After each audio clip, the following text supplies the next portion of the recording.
¿Cómo te va, Vanessa Edmundo? ¿Cómo estás? ¿Cómo estás? Bien. ¿Qué tal, Romina? ¿Cómo estás, Germán? ¿Cómo Buenas estás tardes. Muy bien, ¿vos? Bien, vamos con nuestras Gusto. primeras invitadas. ¿Cómo le va, doctora Lauber? ¿Cómo estás, ¿Cómo está Germán, usted? Romina, Bien. Vanessa? Bien.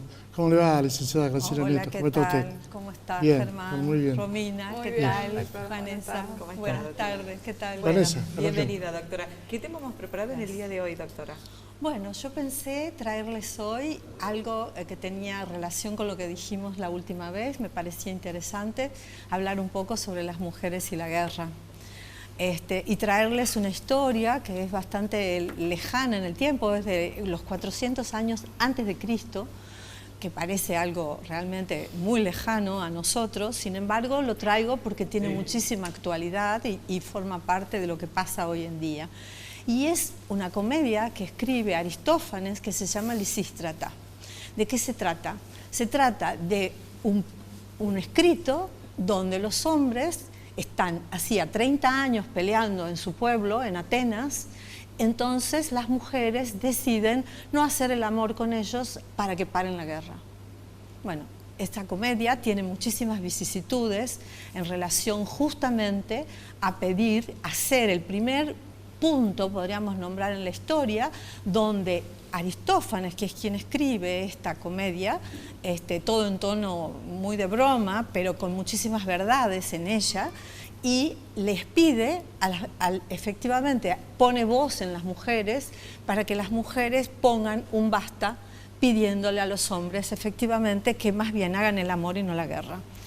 Bueno, me parecía que eso marca realmente un empoderamiento, un poder de las mujeres puesto en la voz de este hombre y la necesidad de que los hombres reflexionen para poder entender que es mucho más interesante cuidar la vida que hacer la guerra, ¿no? Que es realmente un tema que uno puede verlo a lo largo de la historia, por eso digo tiene actualidad, porque a lo largo de la historia lo que se sostiene es que los hombres siguen sordos a este pedido femenino. Mientras las mujeres cuidamos la vida, estamos cuidando los hijos, sosteniendo las familias, tratando de llevar adelante la creación de las familias y de los hijos, los hombres, bueno, hacen la guerra, ¿no? Me parece que es un mensaje realmente, bueno, muy interesante, muy importante para poder pensar, bueno, lo que significa el sometimiento en estos momentos a los niños, a las mujeres, a las familias que ocurren en la guerra y que no solo es en la guerra, también en tiempos de paz podemos ver la violencia que todavía se sigue ejerciendo sobre las mujeres. Recién justamente detrás de cámaras hablábamos acá con la doctora y veíamos que hay un 90 y pico % de asesinatos de hombres hacia las mujeres, ¿no? Entonces realmente me parece que el mensaje es ese, el que quiero traer hoy es ese, siguiendo con el tema de la guerra, ¿no? Y el tema de la violencia, que es lo que subyace a todo esto que estamos hablando en estos tiempos cuando vengo acá, ¿no? Claro, ¿cuánto afecta el tema de la guerra a las mujeres, ¿no? Doctora, para seguir este tema.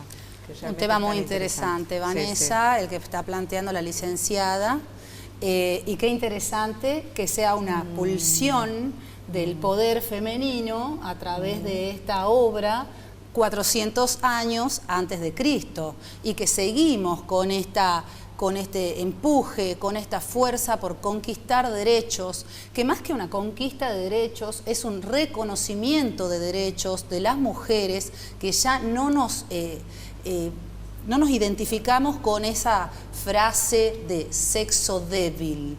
Ya no somos el sexo débil y es muy importante desmistificar y sacar ese término porque, por supuesto, que el fuerte va a ir sobre el débil y las mujeres y los niños están teniendo ahora una protección especial, los vemos en nuevas leyes, en la creación de nuevos organismos, pero sin embargo no es suficiente y necesitamos seguir concientizando. Pero ¿cómo concientizar también en una sociedad que consume violencia?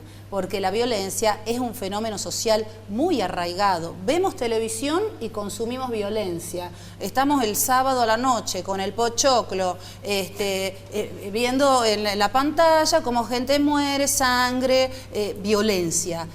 nos vamos a un café, en un bar, y vemos que los bares, por ejemplo, tienen sus televisores con las noticias. Doctora, y noticias que tienen que ser, de alguna manera, que llaman la atención. claro, y tiene que muchas veces vender tiene la que ver noticia con- y tiene que ser con violento. violencia. Estoy tomando el café, comiendo la media luna y viendo cómo asesinaron a una mujer. Doctora, ¿qué iniciativa podemos tomar cada una desde nuestro lugar y cada uno, los hombres también, para contrarrestar esa violencia? Sin duda, y eso es el campo, me parece, de la licenciada, que ella lo puede explicar mejor, pero desde mi humilde opinión considero que tenemos que ser conscientes sobre la violencia que consumimos permanentemente. Los niños con los videojuegos, violencia. La televisión, violencia.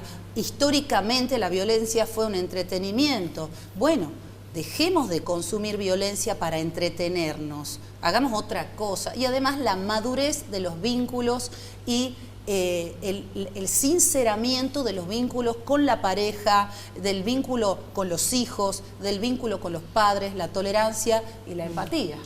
Sí, sí, yo diría sobre todo también, exactamente, estoy totalmente de acuerdo con lo que dices y agregaría simplemente el valor de la palabra. Entender que la palabra tiene que ser una autoridad, o sea, que sea respetada, que sea realmente significativa, que la palabra llegue, que la palabra opere y que efectivamente pasemos de los actos impulsivos a la reflexión. Eso se da con la cultura, con la educación, con la lectura, con la información, bueno, y con todo esto que ya agregaste. Es decir, dignificarnos como seres humanos más allá del género. Les agradezco muchísimo. Por Gracias, favor, doctora. a ustedes. Gracias, licenciada. Gracias por Gracias venir. a ustedes, gracias por la invitación. Hacemos una pausa, ya estamos conversando con la diputada nacional Paula Modeo.